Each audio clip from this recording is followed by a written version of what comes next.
So ito yung open visor. Medyo naririnig naman siguro yung wind noise sa labas, but hindi gaano kalakas. So naghahanap lang tayo na maiikutan kasi nga malapit lang naman tayo sa ating workstation.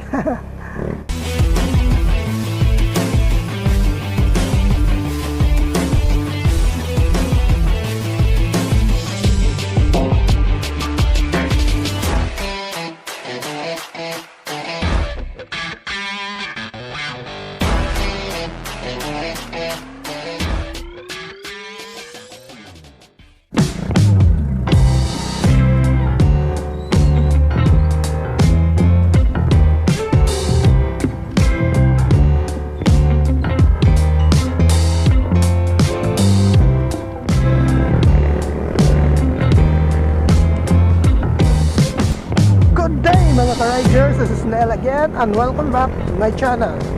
So para sa araw na to, so alam kong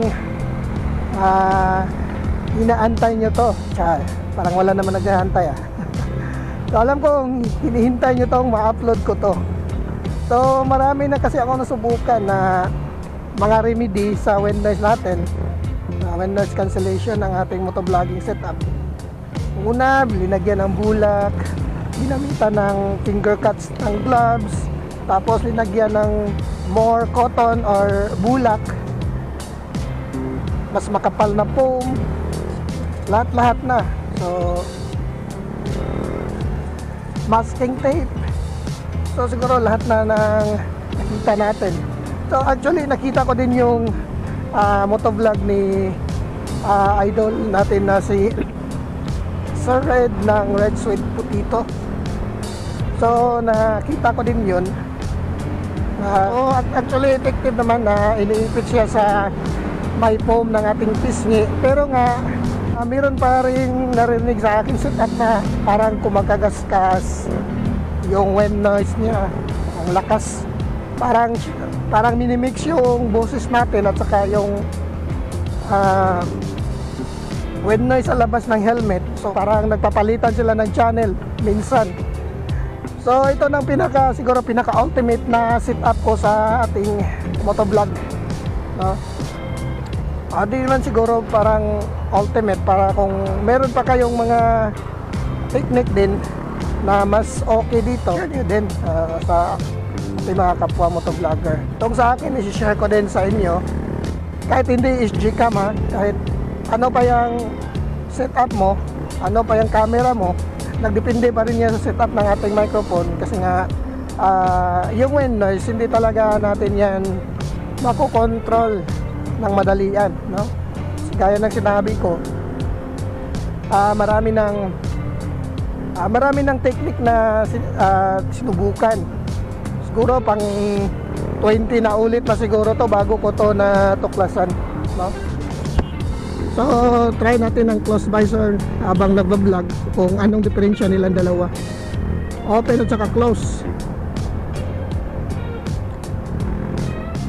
So yun nga, nakahanap ako ng siguro pinaka the best na to sa lahat ng na-try ko.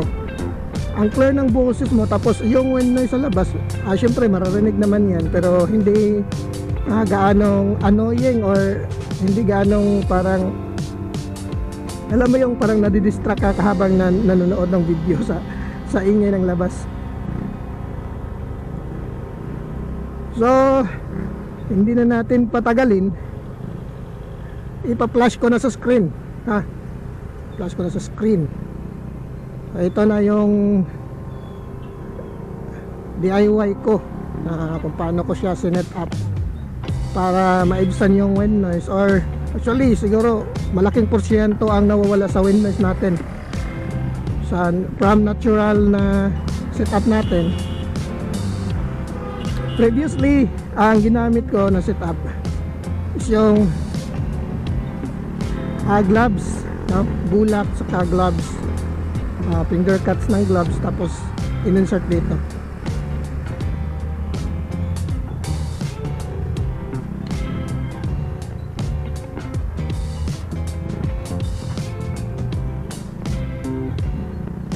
Tapos in-insert ko na siya sa sa cheek pads.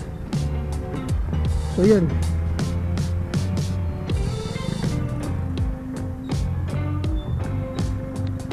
So ulit tayo. So ipa-play ko na sa screen kung paano ko siya ginawa. So ito yung mga material na kakailanganin natin para matanggal yung wind noise sa ating microphone.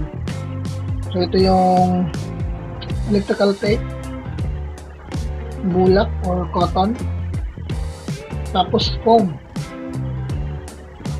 Actually pwede din naman yung stock foam niya, pero kapag maliit siya kailangan natin palitan. Gagawa lang tayo ng foam from old bed, pillow, ganun, or sa mga pwede din yung mga foam sa upuan sa motorcycle na hindi na natin nagamit. So first, kunin muna natin yung stock foam. So ito na lang yung ating lalagyan ng tape. So kita nyo merong mga vents dito. Merong mga butas. Meron siya mga butas dito. So yan ang takpan natin ng tape. So ganito lang.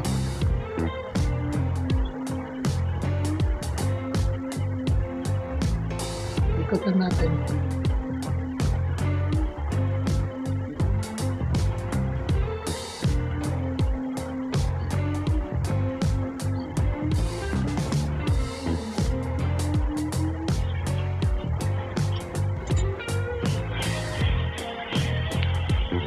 So kung nakikita nyo, yung boses direkta na papasok dito.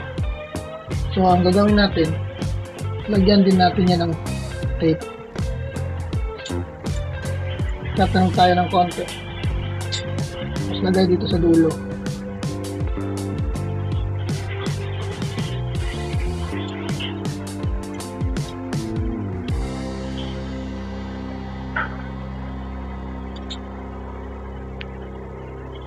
So kung nakikita nyo, wala na talagang butas na pagdadaanan yung hangin o dadaanan ng hangin. Tapos wrap ulit.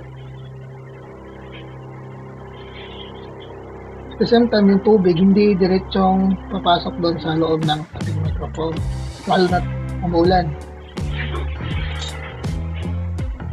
So ito na siya. Tapos so na ginagawa ko ito, kukuha ka lang ng manipis na bulak, wrap around mo siya sa wall niya. So ang purpose nito, kasi nga yung kapag ilagay natin to sa ating helmet, dito parang mag-vibrate yung hangin, kaya ma-absorb niya. So lagyan natin ng cotton para yung mismong wind noise hindi na lalapat dito.